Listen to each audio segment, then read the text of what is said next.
Sports Center, coast to coast. It's where you come when you want the most. Every city, every state and time. Get ready, we about to break it down. Big truss. And I'll open it up for questions.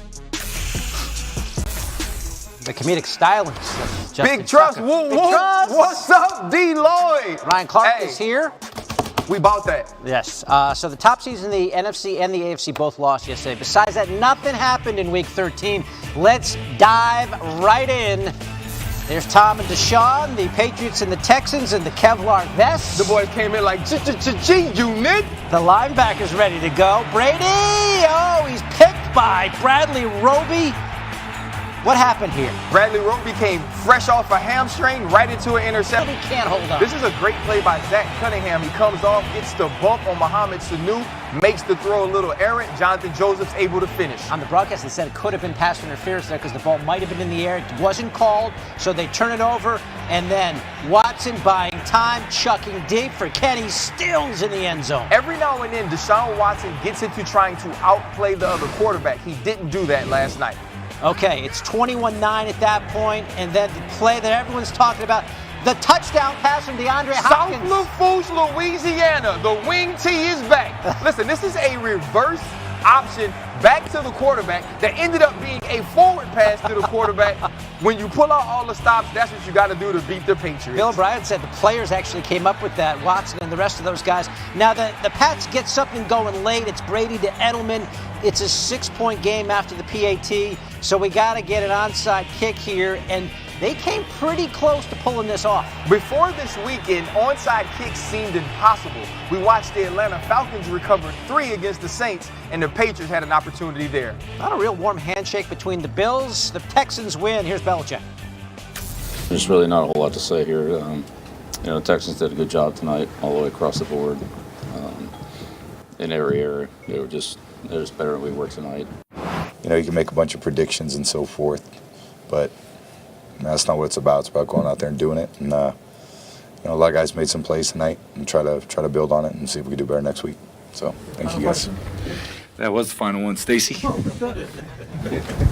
Last dismissed. Thank you guys. Yeah. Oof. That was rough, right? Another bad offensive game for the Pats. Another frustrating day in the office for Brady, as we could just see there. How does this struggling offense affect their defense last night, Ryan? Listen, if you look at this team, they've won games playing great defensive football. But when the 2 times they played against dynamic quarterbacks and this offense couldn't get things going, it put much too much pressure on this defense. If you watched last night, wide receivers couldn't get open. There was no separation. They were completely dominated by Romeo Crennel, adding 1 extra defensive back to the package to match up against these offensive players. And now as a defense, you start to play more pressure. You start to come off with 0 blitzes, and you gave Deshaun Watson's easy opportunities against man-to-man coverage to pick you apart. Deshaun Watson took what was given to him by the defense very early on in the game, and then when they needed to sell out because Tom Brady couldn't produce points offensively, they were put in bad positions against very talented wide receivers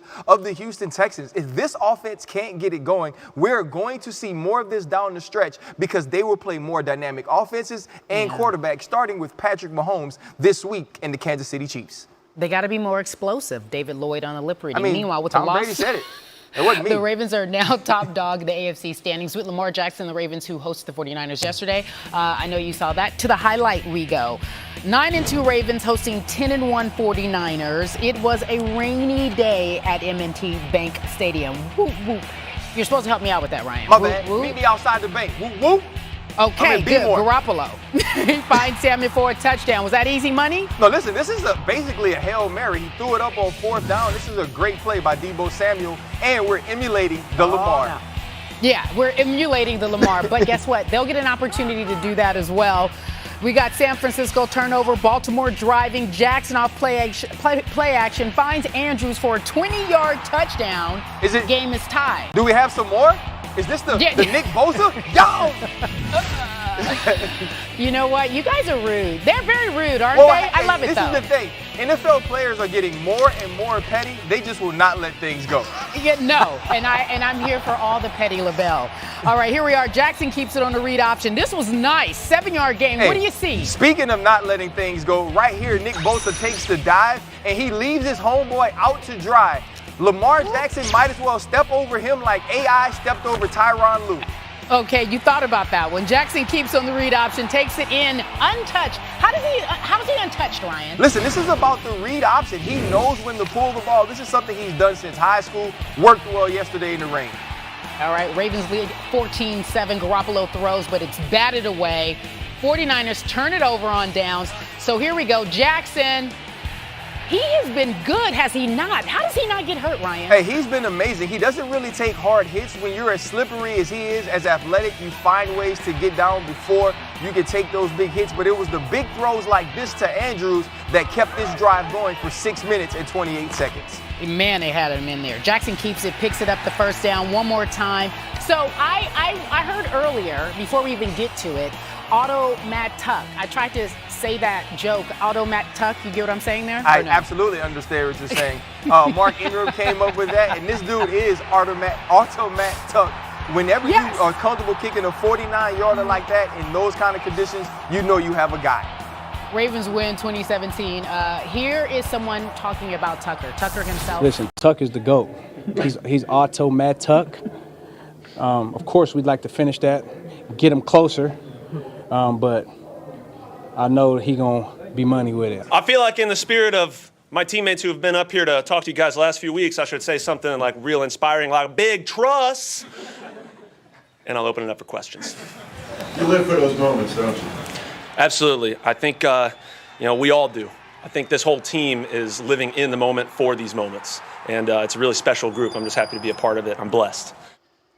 The Ravens play keep away for the last 6.5 minutes and then give it to the most accurate kicker in NFL history. A 12-play, 34-yard drive, which sounds impossible. I know, right? How do you only get 34 yards in 12 plays? But it worked. What did you make of what they did there at the end? It was about efficiency, but more importantly, it was about Lamar Jackson. Lamar Jackson has made the NFL college football. It's about Heisman moments, and this is one of those moments. Every play that needed to be made, Lamar Jackson was able to make it. He made the pinpoint accurate throws when he needed to.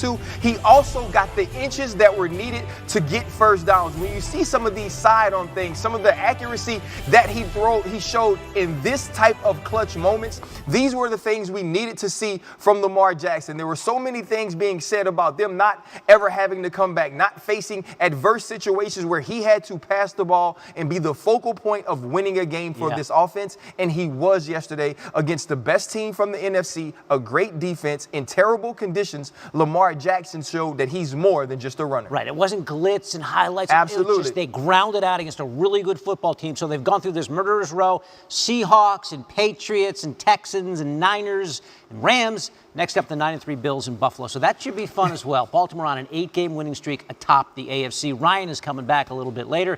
Carrie, back to you. All right, guess who we have? Hey, what's good? NBA. Yes. Analyst. Auto-Matt Tuck. Yes, Auto-Matt Tuck. You got it. I got it. We're talking some basketball. Clippers, they're good, just in case you didn't know. So we'll show you why they're so good. They're actually hosting the Wizards, and this is just a few hours after the Lakers played at Staples, so it was a busy day down there. First quarter's Clippers up 6. Paul George, he misses the jumper, but Patrick Beverley is there doing the work, the dirty work that he does, passes it back to George. Ooh.